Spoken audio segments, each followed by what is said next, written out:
Good morning बच्चों। कल हम लिमिट की बात कर रहे थे, जिसके अंतर्गत हमने आपको राइट हैंड लिमिट और लेफ्ट हैंड लिमिट के बारे में आपको बताया था, और साथ साथ उसकी क्रियाविधि कैसी होती है, कैसे राइट हैंड लिमिट और लेफ्ट हैंड लिमिट निकाला जाता है, इसके बारे में भी मैंने आपको बताया था, चर्चा की थी और समझाने का प्रयास किया था। यहाँ पे जो आपका माध्यमिक स्तर है, यहाँ पे जो आपके किताब में जो दिया गया है, तो वैसे तो लिमिट निकालने का सबसे अच्छा तरीका है कि हम राइट हैंड लिमिट और लेफ्ट हैंड लिमिट को भी निकालें, लेकिन यहाँ पे आपको सीधे ही निकाला गया। आपके सिलेबस में, आपके एनसीईआरटी सिलेबस में सीधे ही इसको हल किया गया है। ठीक है, तो यहाँ भी हम भी यहाँ पे सीधे ही हल करने का प्रयास यहाँ पे हम करेंगे। इसके लिए आप जानते हो कि जो फलन होता है x, यह बराबर फाई x बटे साई x, साई x। ठीक है, इसको साई कहेंगे, इसको पाई कहेंगे। तो यह क्या हो गया, फाई एक्स। आप इसको लिख भी सकते हो कि एफ, इसको लिख सकते हो जी एक्स बटे पी एक्स कर सकते हो। इसको आप दिखा सकते हो, ज़्यादा अच्छा रहेगा, क्योंकि आपको हमेशा पी एक्स और जी एक्स से ही आपने 10वीं में आपको इस टर्म से आप अवगत हो चुके हो। इससे अच्छा है कि इसको हम दिखाएं पी एक्स बटे जी एक्स, ज़्यादा अच्छा रहेगा यह। तो यहाँ पे देखिए, यह क्या है, लिखा गया है अंश बटे हर। क्या है, इसको लिख सकते हैं अंश बटे हर। इसका मतलब क्या है कि जो यह फलन है वो कौन सा फलन है, वो फलन आपका परिमेय फलन है। ये कौन सा फलन है, परिमेय फलन है। साथ ही साथ क्या है, gx नॉट इक्वल टू 0। जो gx आपका फलन है, जो gx भी, ये क्या हो गया px, ये भी बीजी फलन हो गया, ये भी बटे gx भी आपका क्या हो गया, ये बीजी फलन हो गया। तो px बटे gx को हम परिमेय फलन कहेंगे। साथ ही साथ जो आपका gx फलन होगा वो नॉट इक्वल टू 0, क्योंकि आपको पता होना चाहिए, आपको पता है यह है कि परिमेय संख्याओं के केस में, परिमेय फलनों के केस में जो अंश बटे हर होता है तो हर कभी शून्य नहीं होता है। इसीलिए मैंने यहाँ लिख दिया है कि जो जीएस बीजी फलन होगा वो शून्य के बराबर नहीं होगा। ठीक है, इसे हम एक परिमेय फलन भी मान सकते हैं। ठीक है, ये परिमेय फलन हो गया। इसी को हम लिख सकते हैं एक एग्जाम्पल की सहायता से, जो मैंने आपको इंट्रोडक्शन के समय में मैंने समझाने का प्रयास किया था। इसको मैं लिख सकता हूं एक्स स्क्वायर माइनस 1 बटे एक्स माइनस 1। देखिए ये क्या है, ये भी बीजी फलन है, ये भी क्या है आपका बीजी फलन है। ठीक है, इसको हम क्या कहेंगे, परिमेय फलन कहेंगे। साथ ही साथ जो आपका नीचे का हर है वो शून्य के बराबर नहीं होना चाहिए। इसे हम इस फलन को क्या कहेंगे, बीजी फलन भी आप कर सकते हो, सॉरी परिमेय फलन भी कर सकते हो। बीजी फलन तो यही है। ठीक है, उसके बाद मैंने अभी बताया था कि लिमिट की सहायता से हम करते क्या है। जब आपने देखा था कि जब आप फलन को हल करते हो किसी बिंदु पे, जब किसी भी बिंदु पे फलन को आप हल करते हो किसी पर्टिकुलर बिंदु पे, तो जब 0 बटे 0, इनफाइनाइट बटे इनफाइनाइट,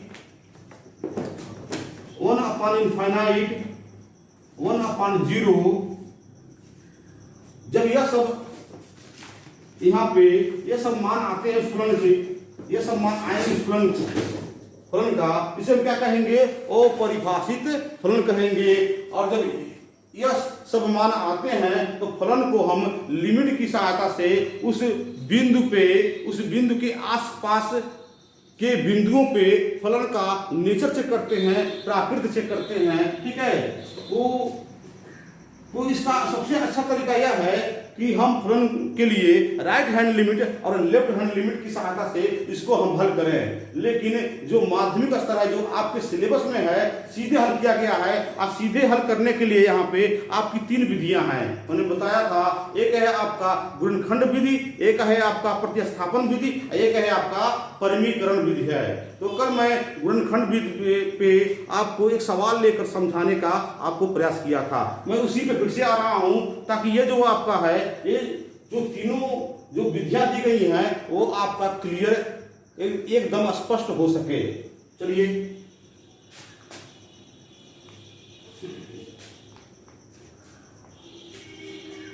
हम बात कर रहे थे गुणनखंड विधि। किसका बात कर रहे थे? गुणनखंड विधि। पर इसी की बात हो रही थी विधि,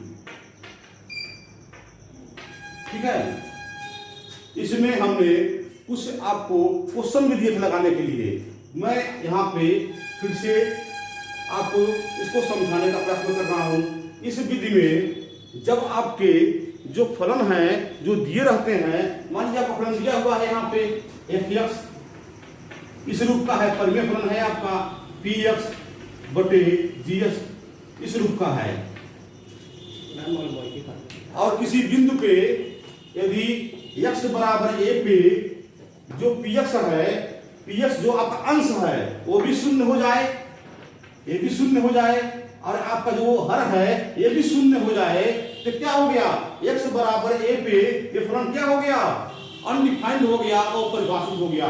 तो जब फलन आपका इस रूप में हो जाए तो क्या करते हैं कि उस फलन को हल करने के लिए हम गुणनखंड विधि का प्रयोग करते हैं। इसके लिए हम क्या करते हैं कि x not equal to a पे क्या करेंगे? अब सेकंड स्टेप जो इसका होता है, x not equal to a पर हम फलन को सरल करते हैं। और सरल करने के बाद जो अंश और हर में जो भी आपका उभयनिष्ठ खंड होता है वो क्या होता है? एक दूसरे से कट जाता है, ठीक है। जब एक दूसरे से कट जाएगा उसके बाद शेष खंड, जो शेष खंड हमें प्राप्त होगा वहां x बराबर a पे वहां क्या करेंगे हम कि जो शेष खंड प्राप्त होगा वहां पे x के जगह पे हम a रख देंगे, और जो मान हमें प्राप्त होगा वही फलन का उस बिंदु पे सीमा होगी, ठीक है। यही कल मैं बताने का आपको प्रयास किया था, ठीक है। उसकी तो चलिए, जैसे मान लीजिए उस दिन मैंने जब शुरू किया था तो आपको 2 एग्जाम्पल की सहायता से मैंने समझाने का प्रयास किया था। पहला था आपका x बराबर 1 पे जो आपका फलन था f(x) बराबर x² - 1 बटे x - 1 यह था। दूसरा था आपका x बराबर 2 पे f(x) बराबर x² - 4 बटे x - 2। देखिए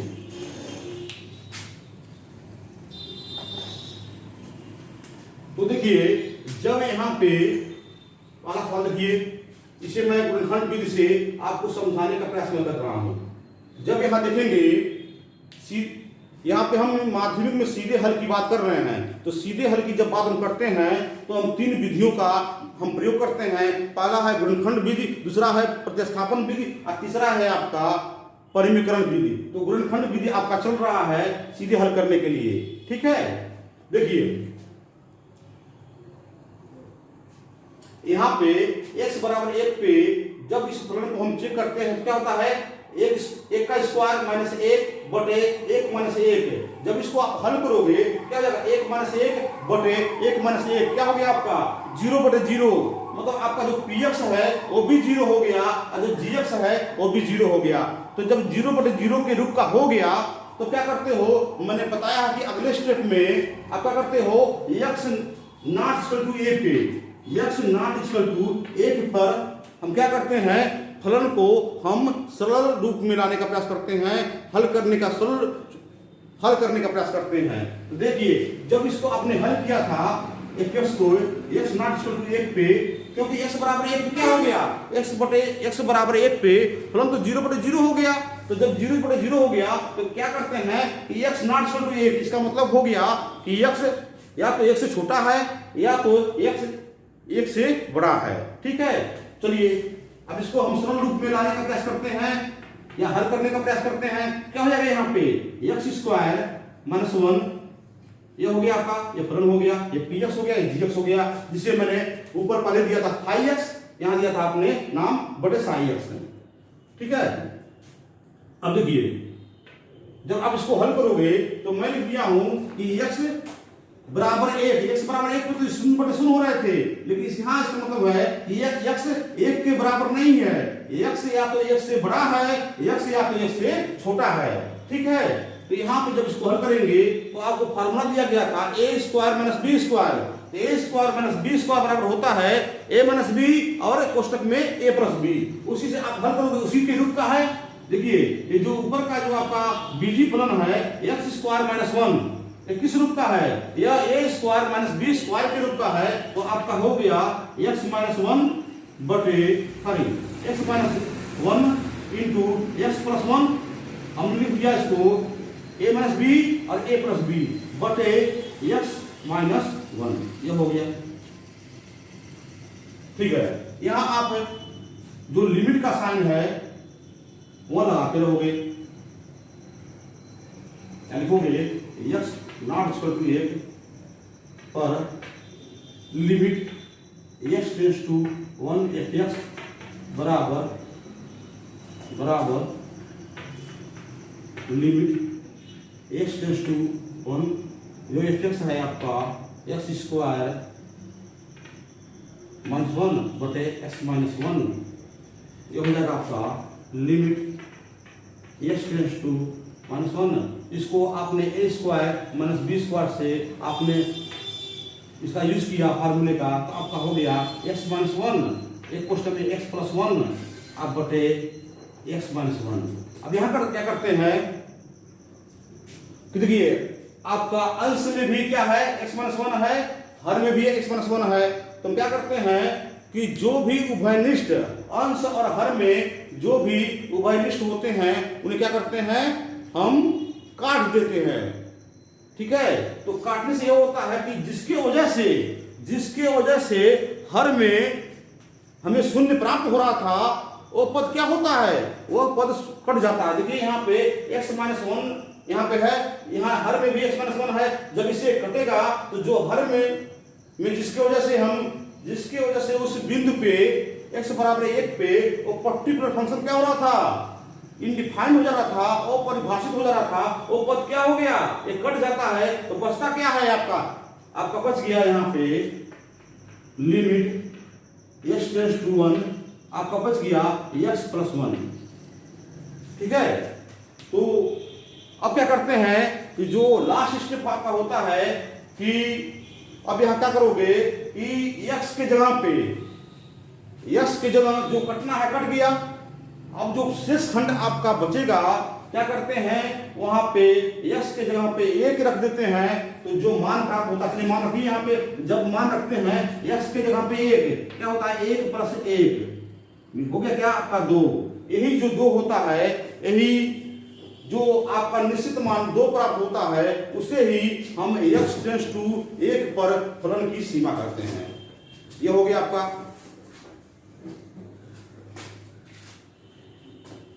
मार्कर चेंज कर लीजिए, खत्म हो रहा है। अब मैं देखिए यहाँ पे जो इंट्रोडक्शन के समय में मैंने एक और एग्जांपल लिया था। देखिए x बराबर x² माइनस 4 बटे x माइनस 2। इसको भी देखिए, ये क्या है, यहाँ पे इसको आप px, इसको आप gx है। कहने का मतलब है कि ये भी क्या है आपका x minus 2 not equal to 0।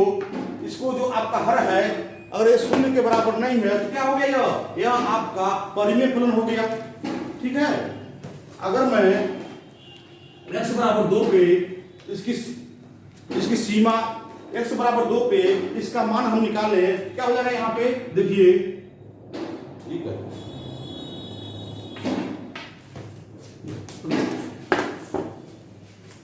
बराबर 2 पे इसका मान निकालें तो ये हो जाएगा 2 का स्क्वायर -4 बटे 2 - 2, क्या हो गया आपका, ये हो गया 4 - 4 अब बटे 2 - 2, क्या हो गया 0 बटे 0।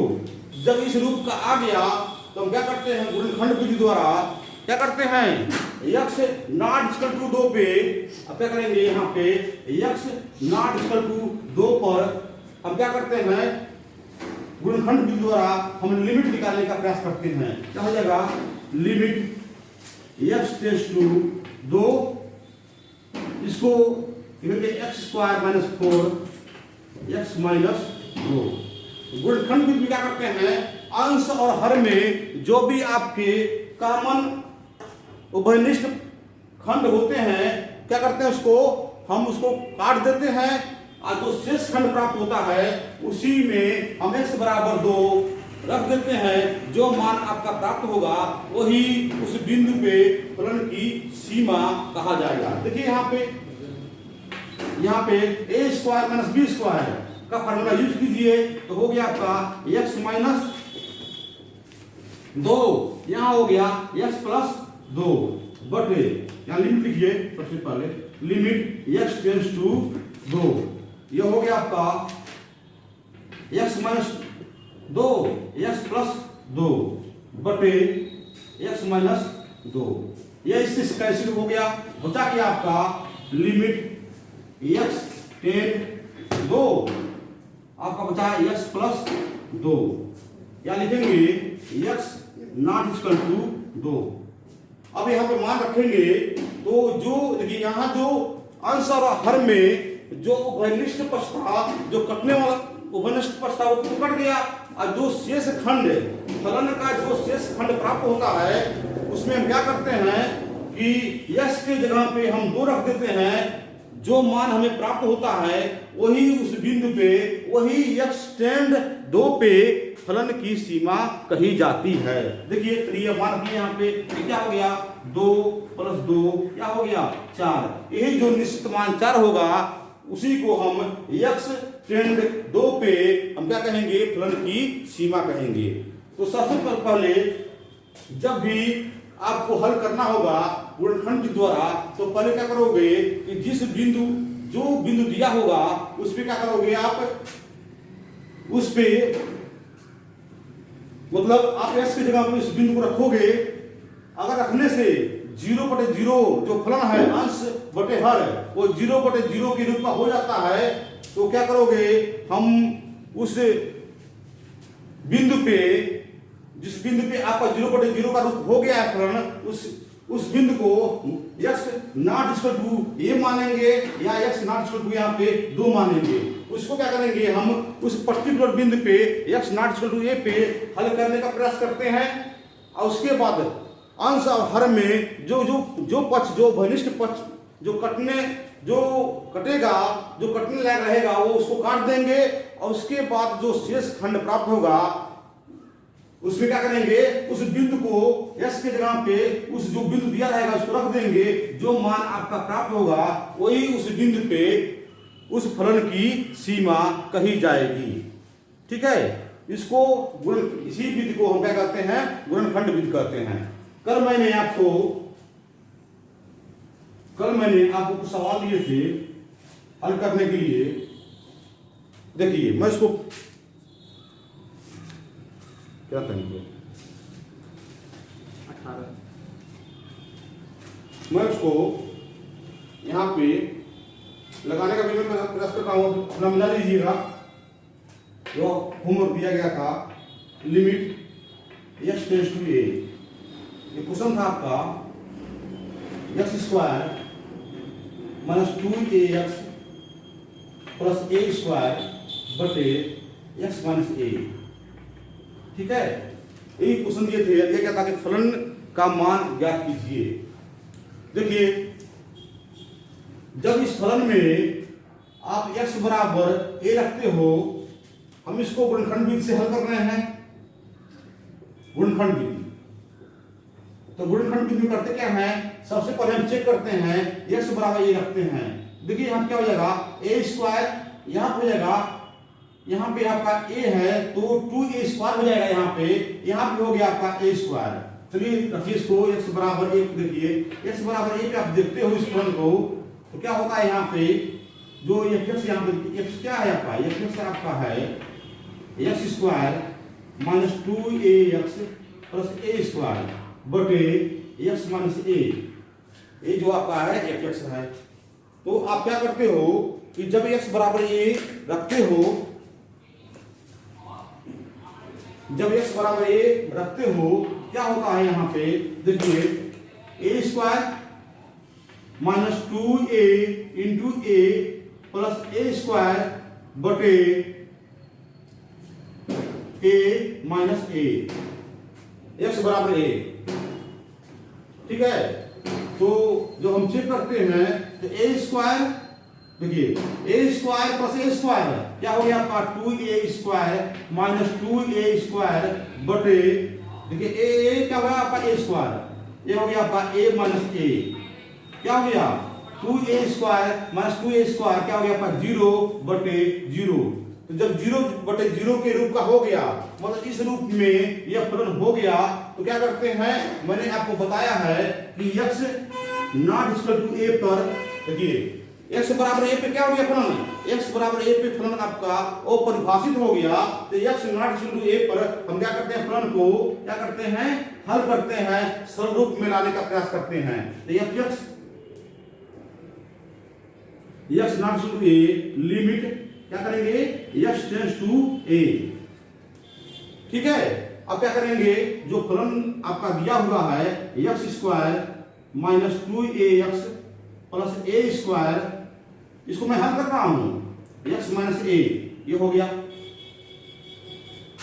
आपने चेक किया, अब चेक करने के बाद आप क्या कर रहे हैं, गुणनखंड विधि का आप यूज करने जा रहे हैं, क्योंकि x बराबर a पे फलन क्या हो गया, वो फलन आपका अनडिफाइंड हो गया। तो क्या हो गया आपका, मतलब 0 बटे 0 के रूप का आपका आ गया। तो इसको हम लिख सकते हैं बेटा, देखिए a² देखिए a माइनस बी का होल स्क्वायर, अब जानते हो a माइनस बी का होल स्क्वायर बराबर होता है a² plus b² minus 2ab, क्या होता है a माइनस बी का होल स्क्वायर बराबर होता है आपका a² plus b² minus 2ab। देखिए ये जो ऊपर का जो अंश का बीजी फलन है उसी रूप का है। देखिए इसको लिख सकते हैं हम x माइनस a का होल स्क्वायर, यानी कि पहले से limit x tends to a, x minus a का होल स्क्वायर बटे x माइनस a। देखिए अब यहां से इसके देखिए ये 2 पावर है, यहाँ पे x माइनस a पे कितना पावर है, 2 पावर है। इसको आप लिख सकते हो, देखिए मैं ऊपर आ रहा हूं यहां से limit x tends to a, इसको मैं लिख सकता हूं x माइनस a बटे x माइनस a, ये हो गया। गुणनखंड विधि में करते क्या है कि x not equal to a पे फलन को हल करते हैं, और उसके बाद जो अंश और हर में जो कटने लायक खंड प्राप्त होते हैं, जो कटने लायक उभयनिष्ठ खंड होते हैं, उन्हें क्या करते हैं, काट देते हैं। चलिए क्या हो गया, x माइनस a, और ये अंश में भी है, ये हर में भी है, यह कट जाता है। ठीक है, तो बचा क्या आपका, limit x tends to a x minus a, ये तो कैंसिल आउट हो गया। अब क्या करते हैं कि जो शेष खंड प्राप्त होता है उसी में हम x के जगह पे वो बिंदु रख देते हैं। ये बिंदु है क्या आपका, a है, तो क्या हो जाएगा यहाँ पे a माइनस a, क्या हो गया आपका, x के जगह पे आपने a रख दिया, तो हुआ क्या आपका, बचा क्या आपका a माइनस a 0। तो एक हम कहेंगे x टेंड्स टू a पे जो फलन की सीमा है क्या है आपका, 0 है, यही आपका उत्तर है। ठीक है, यह जो सवाल मैंने दिया था उसको, इस सवाल को हमने इस तरह हल कर दिया यहाँ पे। 25 मिनट हो गया। अब देखिए 25 मिनट सर। ठीक है sir,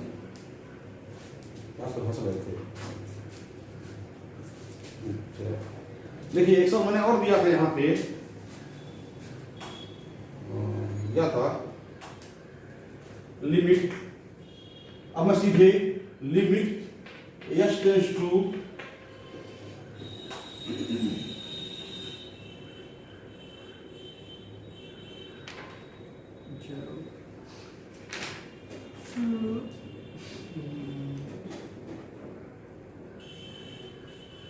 limit x tends to 2 x square minus 3x plus 2 बटे x square plus x minus 6।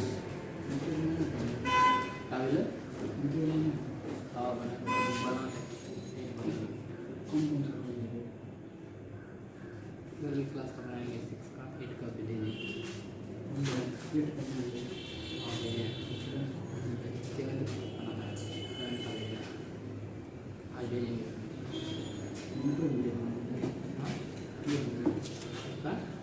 देखिए जरूरी नहीं है। इसको जब हम गुणनखंड के द्वारा हल करते हैं सबसे पहले करते क्या है, सबसे पहले यह x टेंस 2 क्या करते हैं कि x की जगह पे हम 2 रखते हैं और देखते हैं क्या ये 0/0 के रूप का है, क्या अंश में भी 0 आ रहा है, आपका हर में भी 0 आ रहा है।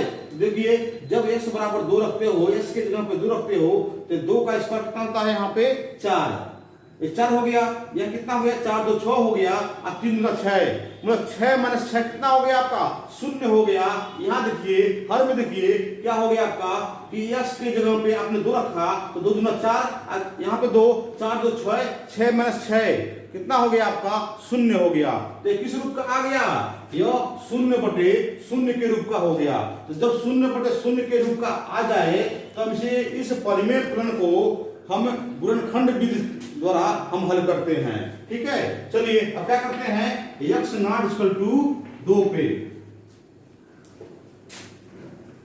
Limit x tense 2। अब इसको हम देखिए आपका फलन है x square minus 3x plus 2 बटे x square plus x minus 6। अब क्या करते हैं, इसको इसका गुणनखंड करते हैं कैसे, मध्य पद में बांट कर हम इसका क्या करते हैं, गुणनखंड करते हैं, जिसको मैंने आपको 10वीं में आपको बताया है। चलिए उसी तरह कीजिए यहाँ पे, तो लिमिट x टेंस टू 2 क्या हो जाएगा आपका x स्क्वायर, ये हो गया आपका minus 2x minus x plus 2। हमने क्या किया, इसका गुणनखंड मध्य पद के द्वारा हम कर रहे हैं। यहां हो गया आपका बटे देखिए x square plus 3x minus 2x, ये आप जानते हो माइनस 6। अब यहां पे हो क्या होगा, लिमिट x टेंस 2, अब क्या होगा यहाँ पे x आप कॉमन लीजिए, इस देखिए क्या हो जाएगा यहाँ पे x माइनस 2, यहाँ पे माइनस 1 कॉमन हो गया तो बचा क्या आपका x माइनस 2। देखिए बटे यहाँ देखिए यहाँ पे x कॉमन हो गया, यहाँ से यहाँ क्या बचा आपका x प्लस 3, यहाँ क्या बचा आपका यहाँ पे माइनस 2 आपने कॉमन ले लिया तो बचा आपका x माइनस 3। देखिए अब मैं यहां से सीधे यहां पे आता हूं, देखिए क्या हो गया, लिमिट x टेंस 2, देखिए इसको हम लिख सकते हैं x माइनस 1 और x माइनस 2। देखिएगा ध्यान से, यहां होगा आपका x माइनस 2 और यहां पे होगा आपका सॉरी यहां पे प्लस लगा, यहां पे होगा आपका x प्लस 3 हो गया।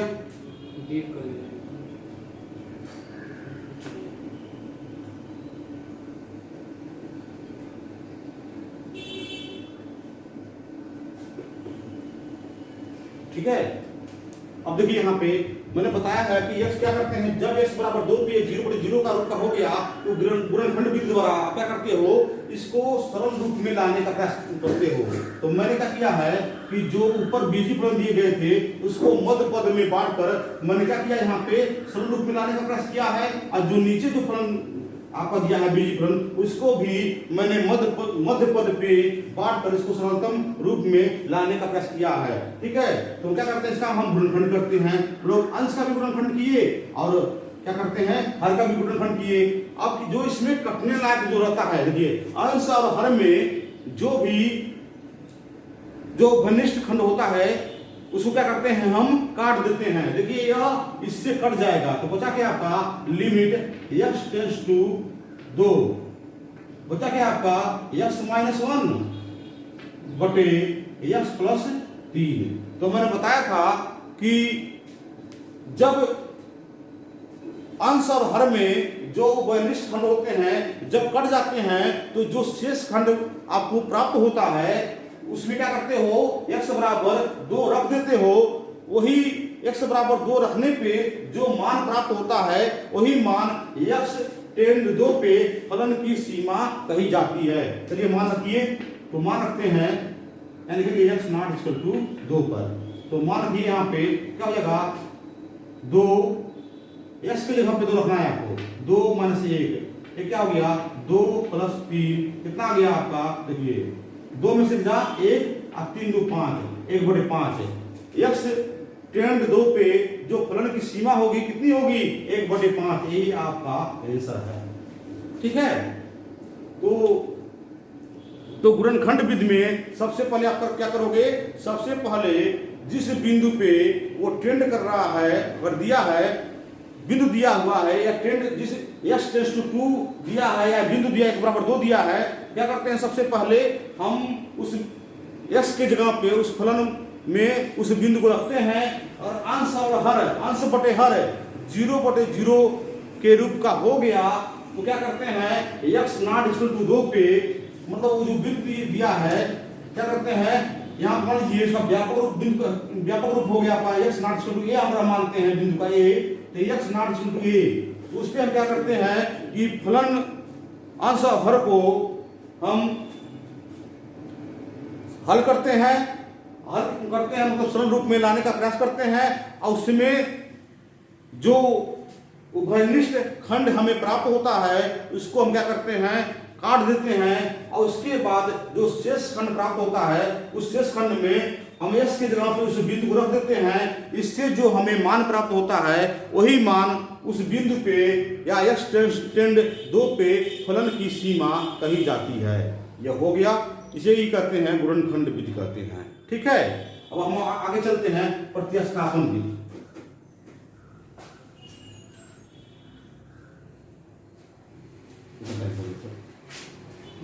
कितना टाइम, 30 मिनट 32 मिनट हो गया, 33 मिनट हो गया। ठीक है, तो उसमें एक सवाल मैं आपके लिए लाया था, जरा इसको नोट भी कर लीजिए।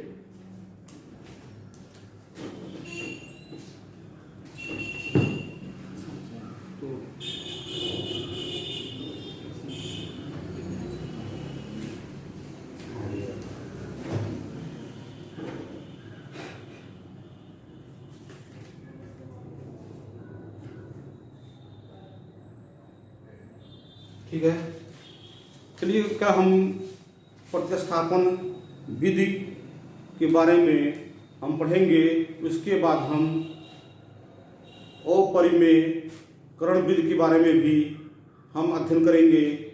उसके बाद सबसे लास्ट रहेगा कि जब आपका वाम पक्ष का सीमा या दाएं पक्ष की सीमा के बारे में भी हम कुछ फंक्शन जो दिए रहेंगे उस पर हम अध्ययन करेंगे। बस आज के लिए बस इतना ही।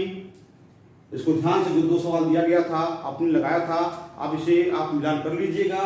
दोनों सवाल को मैंने हल कर दिया था, दोनों सवाल को मैंने ब्लैक बोर्ड पे हल किया है। आप ध्यान से देखिएगा और जो भी कंसेप्ट और जो भी परिभाषा और जो भी गुणनखंड विधि द्वारा जो भी आपको बताया गया है उसको एक बार फिर से आप देख लीजिएगा और कल हम प्रतिस्थापन विधि और अपरिमेयकरण विधि के बारे में चर्चा करेंगे। आज के लिए बस इतना ही। बहुत बहुत धन्यवाद। जी।